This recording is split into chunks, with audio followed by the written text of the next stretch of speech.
bona Sina Gerard muziho iki yavuze n'umugabo afite ibicuruzwa bya akakakaka gusa iyi nkuru yo niyo muri Mexique noneho imufatiyeho iyi nkuru ku bantu bamukunda no ku bantu bajya banyura hariya bari ku rugendo bagahita baca ahantu runaka baza bamwita irindi zina ritari iringiri risanzwe. Yego Sina Gerard rero yahawe impamyabumenyi y'ikirenga y'icyubahiro yahawe na kaminuza ya Azteca yo mu gihugu cya Mexique. Hagati aho rero ubuyobozi bw'akarere ka Rulindo bukaba bushishikariza abaturage b'abahinzi muri ako karere ko wabazaniye izi nganda cyangwa ahantu bashobora gucuruza ibicuruzwa byabo cyangwa iby'ubuhinzi bwabo bagana kuri no entreprise. Inkuru irambuye turabaza mugenzi wacu Jean Claude Muteyezu afatanyije na Nepo.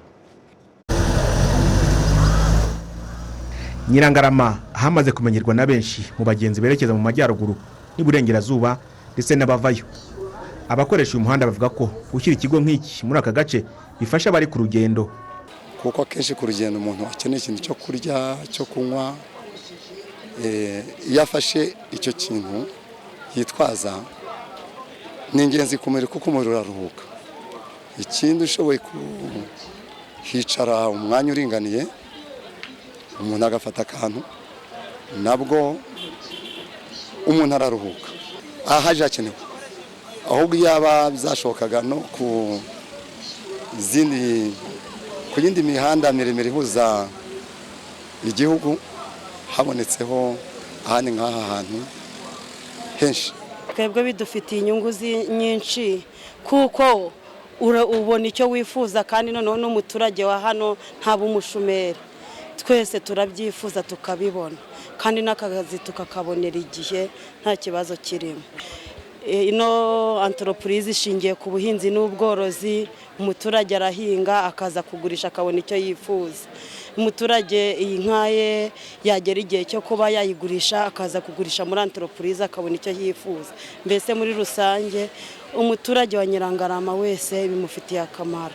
Usibye kongera agaciro ibikomoka ku buhinzi n'ubworozi, entreprise Urwibutso yubatse ikigo cy'amashuri n'ubundi ategura abanyeshuri mu bijyanye n'ubuhinzi n'ubworozi. Aha ni umuyobozi w'akarere ka Rulindo wungirije ushinzwe iterambere ry'ubukungu Mutsinzi Antoine ahera asaba abanyarulindo gushora imari igaragara muri uru rwego kuko bafite isoko. Bifite icyo bivuze kirekire cyane rwose mu bukungu bw'igihugu ndetse no mu bukungu bwa Rulindo muri rusange, kuko iyo urebye afite abakozi barenze hafi 500 bakora ku munsi.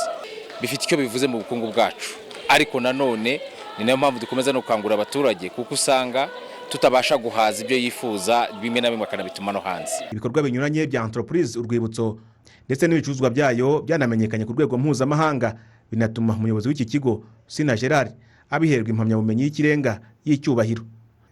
Uhagarariye kaminuza ya Azteca muri Mexique, Professor Vicente Sininding avuga ko impamyabumenyi bayimuhaye kubera ibikorwa bifitiye akamaro abaturage iki kigo gifite. Upon learning Sina Gerard's story, achievements and success in his duhereye ku mateka ya Sina n'ibyo yagezeho n'umusanzu we mu guteza imbere imibereho myiza y'abaturage n'ubukungu mu Rwanda, twahise twemeza ko akwiriye guhabwa iyi mpamyabumenyi. Ubuyobozi bwa kaminuza ya Azteca bwanzuye ko nta cyamubuza kuyihabwa. Ni impamyabumenyi iri ku rwego rumwe nk'iyahawe Bill Gates, Perezida Kagame n'uwa Leta Zunze Ubumwe za Amerika, kuko aba bose bagize uruhare mu iterambere rya muntu. And Bill Gates also in the United States for their outstanding contributions in life.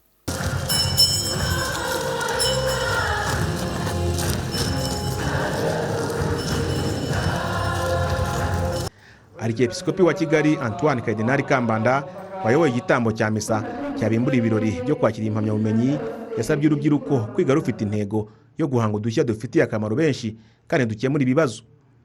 Twaje hano gushimira Imana kubera impano yahaye umuvandimwe n'umurezi mu guhanga udushya muri creativity kandi akabitoza n'abato. Ari ibintu binyuranye by'ubwenge bwigishwa mu mashuri, ariko mpora nibaza ukuntu abato bakwigishwa guhanga udushya, bakwigishwa creativity kugira ngo ubwenge n'impano mufite mushobore kubibyaza umusaruro, mushobore kuba mwabikoresha mu kugeza abandi ku cyabagirira akamaro. Iyo umuntu yireba wenyine ntabwo agera kure. Umuyobozi wa entreprise urwibutso Sina Gerard avuga ko nubwo hari urwego yazamutseho rwo kuba docteur w'icyubahiro ngo bitazamubuza gukomeza guhanga udushya buri mwaka kuko ibitekerezo byiza abifite. Ngewe inzira ziracyari ndende cyane ukurikije ubukungu bw'igihugu, ubukungu bw'umuryango, ubukungu bwa entreprise, uko nifuza ko bujya mbere. Njyanze ya ntego ya buri mwaka ko ngomba kugira ikintu gishya kigomba kuboneka mu banyarwanda ku isi muri rusange. Inzira cyahari, imbaraga, ibitekerezo byiza byose ndacyabifite. Umuyobozi wa entreprise urwibutso kandi yanditse igitabo cyitwa Dr Sina Gerard umuhangamirimo mu rugendo rw'ubuzima gikubiyemo indangagaciro zamuranze mu ishoramari rye guhera mu myaka y'1980. Iki gitabo kiri mu ndimi enye arizo Ikinyarwanda, Igifaransa, Icyongereza n'Igiswahili. Jean Claude Mutuyeyezu mu karere ka Rulindo.